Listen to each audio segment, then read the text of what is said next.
Hello, this is the Tirana course, Standards for Free and Fair Elections. My name is Andrew Blick. I am a lecturer in Politics and Contemporary History at King's College London and Director of History and Policy. I was the Research Fellow to the first ever parliamentary inquiry in the United Kingdom, where I come from, into the idea of getting a written constitution. I specialise in the study of constitutional and democratic history in the UK and elsewhere, and I've also worked with a number of democratic assessment and reform groups in countries including Pakistan, Turkey and Ukraine. Please watch this lecture before the relevant live discussion session. As an assignment after this lecture and in advance of the online session, please consider what you believe to be the main obstacles, formal and informal, to full public participation in elections.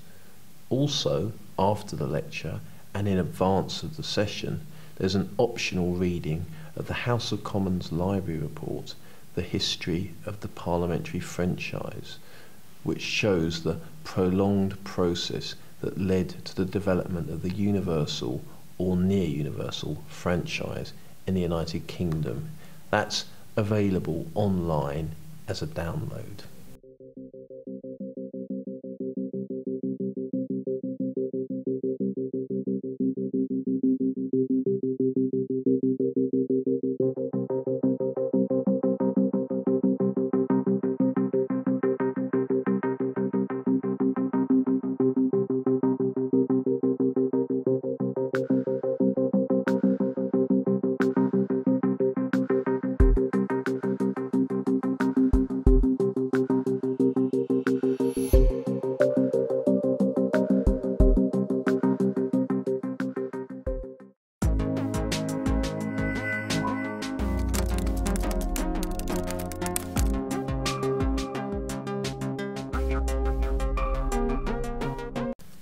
This lecture is going to consider participation in elections.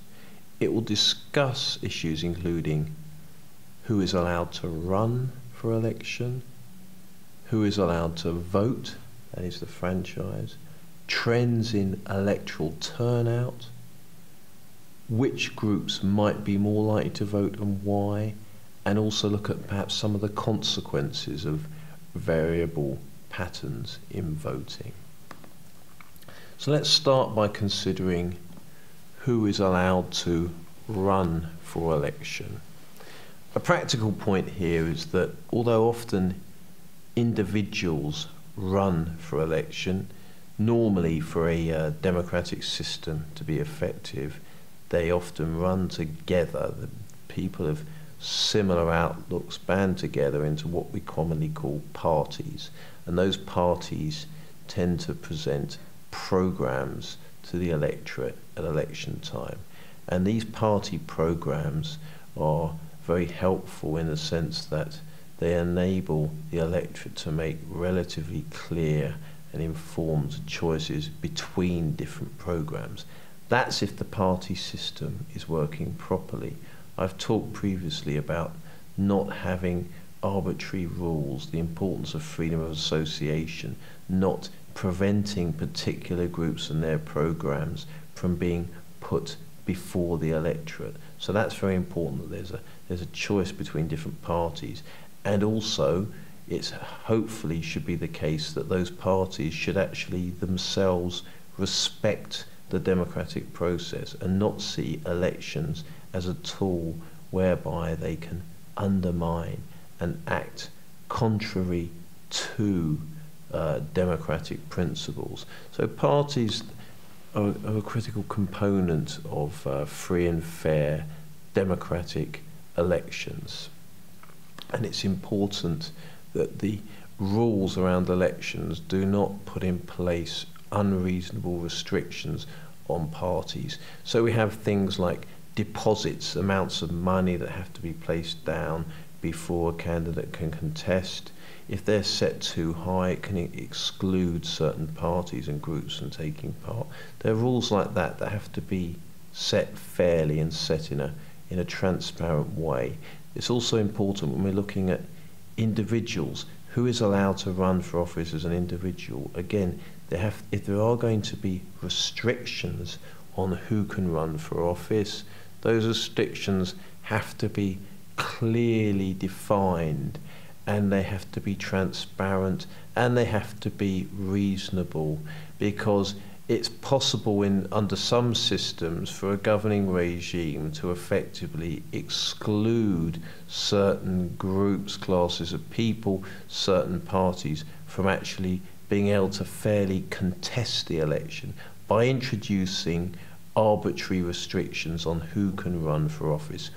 All of that is to be avoided. So when we are assessing how democratic our elections are, it's important to look at those kind of restrictions, look at the letter of the law, and also look at how do they actually play out in practice. What do those rules mean on the ground?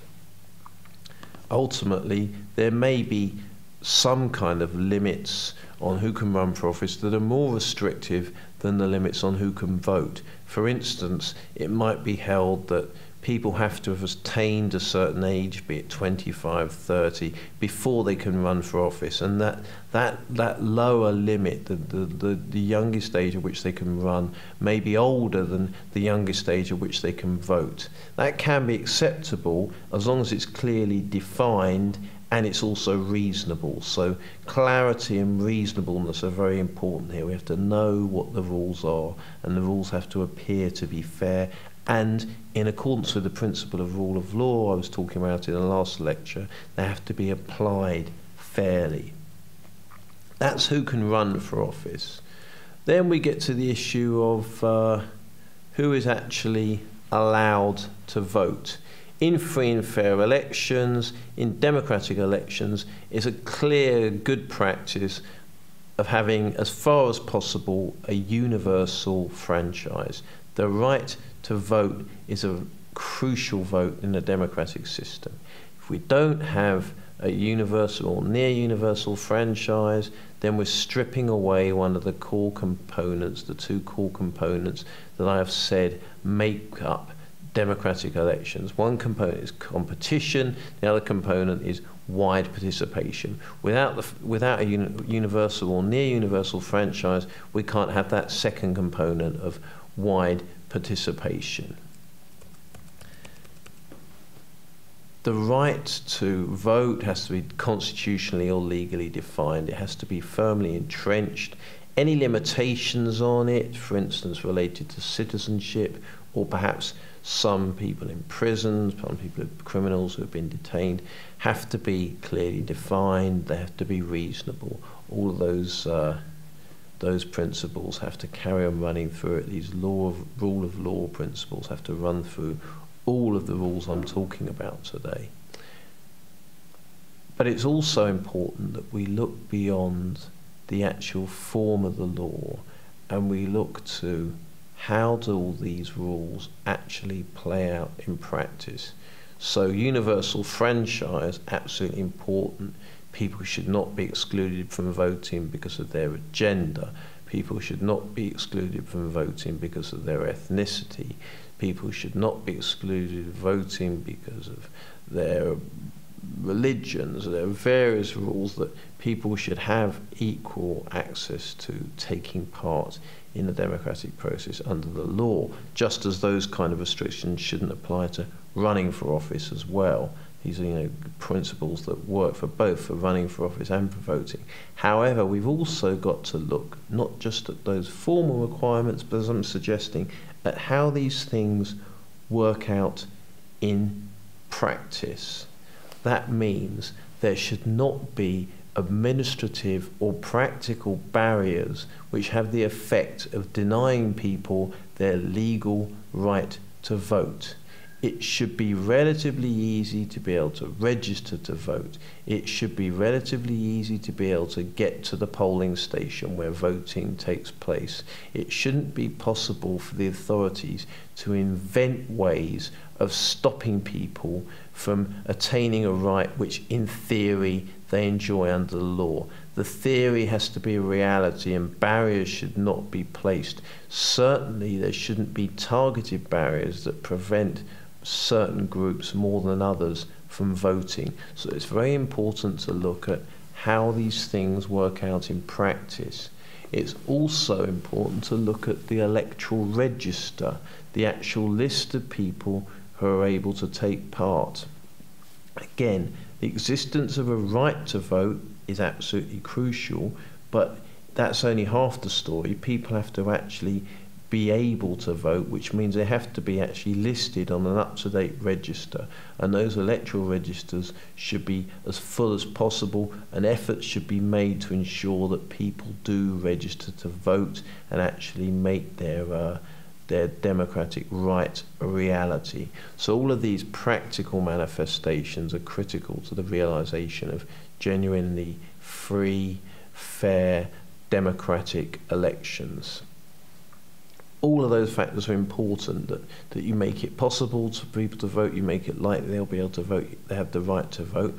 But beyond that, and this has been an issue in recent years in mature democracies but also elsewhere, there is an issue around whether people actually are choosing to exercise their right to vote.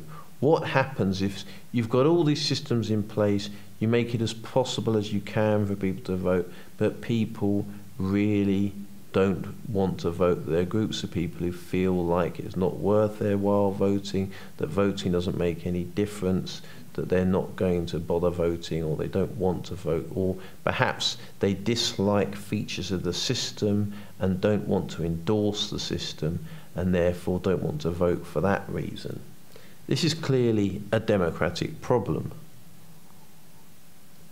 Democracy is about people taking part. It's rule of the people. If the people for some reason decide that they don't want to rule, that they don't want to take part in this critical democratic process of an election, that's a problem for democracy. What can be done about it? On one level, you could argue, ultimately it's up to people. Free choice is part of democracy. It's not only about the free choice between different parties, but it can be about the free choice of whether you want to take part or not. Some people will say that's up to them, nothing can be done about it. That's one option. Another option is to look at the system and ask, is the particular range of party choices on offer actually providing people with enough reason to want to vote? Do they feel that there's a party or a programme on offer that they want to endorse? If there isn't, why not? Is there anything that can be done to give people the range of choice that will motivate them to vote? We can also ask, are there socioeconomic characteristics at play here? Or are there perhaps gender characteristics or ethnicity characteristics at play here? In other words, are there particular groups in society who are much less or much more likely to vote than other groups? Certainly in a lot of mature Western democracies, there's been evidence that younger people in recent decades have become less likely to vote. Within the UK, the propensity to vote often accords with the degree of education people have, the degree of socioeconomic privilege people have. In other words, in the UK, people who are better off financially, people who have university degrees, are much more likely to actually turn out and vote than other people, particularly in elections. There's been a clear pattern in that direction. Now again, it's hard to explain exactly why that might happen, but certainly one interpretation is that people who are less educated and people who are less well off feel like they have less of a stake in the system, and therefore they feel like there's less point in them voting. The system's not offering them any genuine choice anyway. That may, to some extent, help to explain the rise of populism in the developed world in recent years. Events such as the European Union referendum in the UK, the election of Donald Trump as President of the United States, may explain a kind of, maybe explained in terms of a backlash amongst groups who were previously felt excluded from the system because they felt it had little to offer them. So all of these are issues that may await a country that feels like it's established a clear framework for free and fair elections, that feels like it's democratic. Even when all of that's been achieved, you can get problems of declining turnout, and in some ways they can have perverse outcomes, because if people who feel that they have no stake in a system don't vote, then the system doesn't need to deliver anything for them, because those in power are more likely to deliver policies that serve the interests of those who actually do vote. So it's self-reinforcing. People feel like they have nothing from the system, they don't vote, therefore the system continues not to work for them, therefore they continue not to want to vote. These are all problems, and I mention these to bring home the fact that even in a mature democracy, even when much has been achieved, even in a fortunate position of having more genuinely free competitive elections, problems can then develop. And there are a range of possible solutions have been proposed. One possible answer used in Australia is the idea of compulsory voting. You're made to go and vote.